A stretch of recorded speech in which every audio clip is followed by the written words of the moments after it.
కాంగ్రెస్లో అంతర్గత కుమ్ములాటలు మొదలయ్యాయి. ప్రధాని తెలంగాణ పర్యటన సందర్భంగా సీఎం రేవంత్ రెడ్డి చేసిన వ్యాఖ్యలపై పార్టీలో జోరుగా చర్చ జరుగుతోంది. ప్రత్యర్థి విషయంలో గీత దాటామనే అభిప్రాయంలో కాంగ్రెస్ నేతలు ఉన్నట్టుగా గాంధీ భవన్లో గుసగుసలు వినిపిస్తున్నాయి. పార్లమెంట్ ఎన్నికల ముందు మోదీని బడేభాయ్ అనటం కాంగ్రెస్కు నష్టం చేస్తుందనే అభిప్రాయం వ్యక్తం చేస్తున్నారు హస్తం నేతలు. మరోవైపు తాను చేసిన వ్యాఖ్యలపై సీఎం రేవంత్ రెడ్డి క్లారిటీ ఇచ్చే ప్రయత్నం చేశారు. దేశానికి పెద్దన్నగా ప్రధాని ఉంటారని, ఆ ఉద్దేశంతో తాను పెద్దన్నగా సంబోధించాను అంటున్నారు రేవంత్ రెడ్డి. ఇదే అంశంపై మరిన్ని అప్డేట్స్ మా కరెస్పాండెంట్ రాకేష్ గాంధీ భవన్ ఇస్తారు. రాకేష్, చెప్పండి. సో రేవంత్ రెడ్డి వ్యాఖ్యల్ని ఏ రకంగా చూడాలి? బడే మియా చోటే మియా అంటూ కవిత వ్యాఖ్యానించడం, నిన్న ఒకంత ముందుకడిగేసి కేటీఆర్ చేసిన వ్యాఖ్యలు, ప్రస్తుతం కాంగ్రెస్లో కూడా ఇది చర్చ నడుస్తున్నట్టుగా తెలుస్తోంది. ఏం జరుగుతోంది? ప్రధాని 2 రోజుల పర్యటనలో భాగంగా తెలంగాణకు వచ్చిన సందర్భంగా సీఎం రేవంత్ రెడ్డి చేసిన వ్యాఖ్యలు ఇప్పుడు కాంగ్రెస్ పార్టీలో గాను మొత్తం రాజకీయ వర్గాల్లో ఒక చర్చగా మారిందని కూడా చెప్పుకోవచ్చు.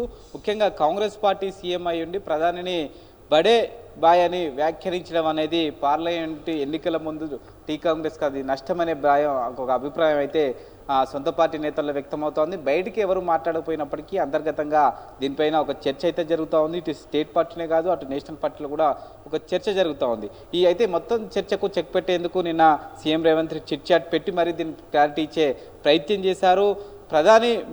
ప్రధానిగా ఎవరున్నా కానీ ఒక బడే బాయ్ లాగా ఉంటారు. రాష్ట్రానికి సంబంధించిన సీఎంలు అందరూ కూడా తమ్ముళ్ళు లెక్క ఉంటారు. అందుకే నేను బడే బాయ్ అనే వ్యాఖ్యానించాల్సి వచ్చింది. కేవలం మాటలతోనే కాదు, రాష్ట్రానికి రావాల్సిన నిధులకు సంబంధించిన అంశాలపైన కూడా ఒక వినతి పత్రం ఇచ్చాను. గతంలో కాకుండా కాంగ్రెస్ ప్రభుత్వం కేంద్రంతో సఖ్యత ఉండడం కోసం మాత్రమే ఈ తరహా మాటలు మాట్లాడడం తప్ప రాజకీయంగా ఎలాంటి ఉద్దేశాలు లేదు. రెండోది, ప్రధాని మోడీ కూడా అభివృద్ధి కార్యక్రమాల ప్రారంభోత్సవానికి వచ్చాడు కాబట్టి ఇక్కడ రాష్ట్రానికి సంబంధించిన అవసరాలను ఆయన గుర్తు చేశాను తప్పితే రాజకీయ పార్టీ మీటింగ్లకు పెట్టుంటే ఖచ్చితంగా దానిపైన విమర్శలు చేసేవాడిని అంటూ కూడా నిన్న క్లియర్ చెప్పే ప్రయత్నం చేశారు. కానీ సొంత పార్టీలో మాత్రం ఈ విధంగా మాట్లాడాల్సి ఉంది కాదు. గతంలో ప్రాంతీయ పార్టీగా ఉన్న కేసీఆర్ కూడా మోడీని అటాక్ చేశారు. కానీ ప్రత్యర్థిగా ఉన్న అటు దేశంలో ఇటు రాష్ట్రంలో ప్రత్యర్థిగా ఉన్న మోడీని బడే బాయ్ అని వ్యాఖ్యానించడం అనేది పార్లమెంట్ ఎన్నికల ముందు కొంత నష్టం చేసే అవకాశం ఉంటుంది. పార్టీకి సంబంధించిన నేతలు అయితే కొంత అసహనం వ్యక్తం చేస్తూ ఉన్నారు.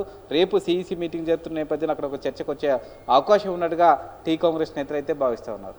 రైట్. అయితే మరో షిండే కాబోతున్నారంటే నిన్న కేటీఆర్ చేసిన వ్యాఖ్యలు కూడా సర్వత్రా అందరూ చర్చించుకుంటున్న పరిస్థితి. ఇది కాంగ్రెస్లో నిజంగా ఎంతవరకు డ్యామేజ్ అని భావిస్తున్నారు? రేవంత్ రెడ్డి ఎక్స్ప్లెనేషన్ ఇచ్చే ప్రయత్నం కూడా చేశారని కూడా తెలుస్తుంది. Any comment?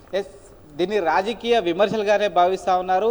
ఒకవేళ కేటీఆర్ కానీ కేసీఆర్ కానీ అలాంటి వ్యాఖ్యలు చేస్తే వాళ్ళే సమాధానాలు చెప్పాలి. అసలు 5 నెలల్లో ప్రభుత్వం ఎందుకు కూలిపోతుందో సమాధానాలు చెప్పాలంటూ కూడా కేసీఆర్ పైన ఎదురు విమర్శలు కూడా రేవంత్ రెడ్డి చేసిన పరిస్థితి మనం చూస్తూ ఉన్నాము. ముఖ్యంగా ప్రభుత్వం సమర్థవంతంగా నడుస్తూ ఉంది, సుస్థిరంగా నడుస్తూ ఉంది. ఉద్దేశపూర్వకంగా అధికారం కోల్పోయామనే ఒక భావనతో బీఆర్ఎస్ నేతలు ఈ తరహా విమర్శలు చేస్తున్నారు తప్పితే కేవలం ఇవి రాజకీయ విమర్శలుగా చూడాలి.